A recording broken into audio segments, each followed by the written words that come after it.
everyone. Today I, Arnav Sultania from grade 5E in Apple Global School has learned coding from Robotics India. Today I have made a touchless doorbell system.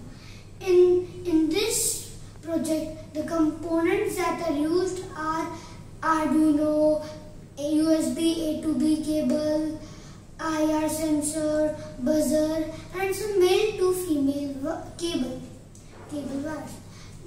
And like as you can see, here is LED, and if I keep an eye here, it is detecting and the buzzer is on. Like it is not detecting anything here. Like you can see, I am keeping my hand here and buzzer it is on.